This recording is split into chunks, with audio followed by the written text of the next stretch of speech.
বাড়ছে গরম, পাল্লা দিয়ে বাড়ছে জলের কষ্ট। পূর্ব বর্ধমানের জামালপুরে একাধিক এলাকায় জলের জন্য হাহাকার।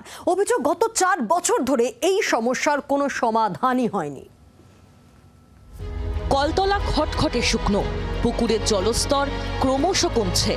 মাথার উপর সূর্যের তাপ যত বাড়ছে ততই জলের কষ্ট বাড়ছে পূর্ব বর্ধমানের জামালপুর থানার আঝাপুরে। স্থানীয় বাসিন্দাদের অভিযোগ, দীর্ঘ 4 বছর আগে গ্রামে জলের কল বসলেও আজও জল পড়ে না সেই কলে।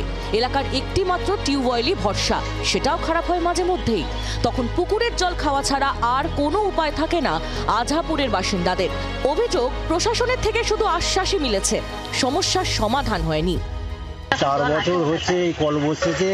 4 বছরের ভেতরে একদিনও কার জন্য জল আসেনি।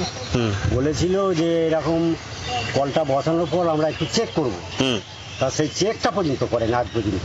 এটা আজকে বহুবার যায়নি কি তৃণমূলের ছেলেরা, এখন তৃণমূলে গিয়ে ওরা আসছে, ওদের হারেও বলছি এই হবে, এই আজ হবে, কাল হবে, এই পড়তে হবে, এইরকম করে করে চালাচ্ছে। আমরা এই পুকুরে জল থাকে না তো মরে যাই তাৎকালে, ওইখানে ওই ধোয়া পাগলানো করি। আবার একপাড়ায় কল ভেঙে গেলে আবার উপাড়ায় জল আনতে যাই, এনে সেই ধোয়া পাগলানো করি। 300টি পরিবার পিছু একটি কল। আঝাপুর গ্রাম পঞ্চায়েতের মোহনপুর, আদিবাসী পাড়া, দুলেপাড়া এই সমস্ত এলাকায় একই ছবি। প্রশাসনের দাবি, শীঘ্রই এলাকায় পাম্প হাউসের কাজ শুরু হবে। ওখানে আলাদা করে একটা সাবমার্সিবল করার জন্য, মানে একটা পাম্প হাউস করার জন্য আমরা ওখানে আবেদন করেছিলাম। পিডব্লিউডি ডিপার্টমেন্ট অলরেডি টেন্ডারও করে দিয়েছে। রাস্তায় জায়গাও আমাদের সিলেকশন হয়ে গেছে। খুব তাড়াতাড়ি ওখানে পাম্প হাউসটা চালু হয়ে গেলে পুরো এরিয়াটাই জল পাবে, কোনো অসুবিধা হবে না। এখন দেখার জলের সমস্যা সমাধান হয় কত দিনে। ক্যামেরায় সনদ সিনহার সঙ্গে পার্থ চৌধুরীর রিপোর্ট, জি24 ঘন্টা।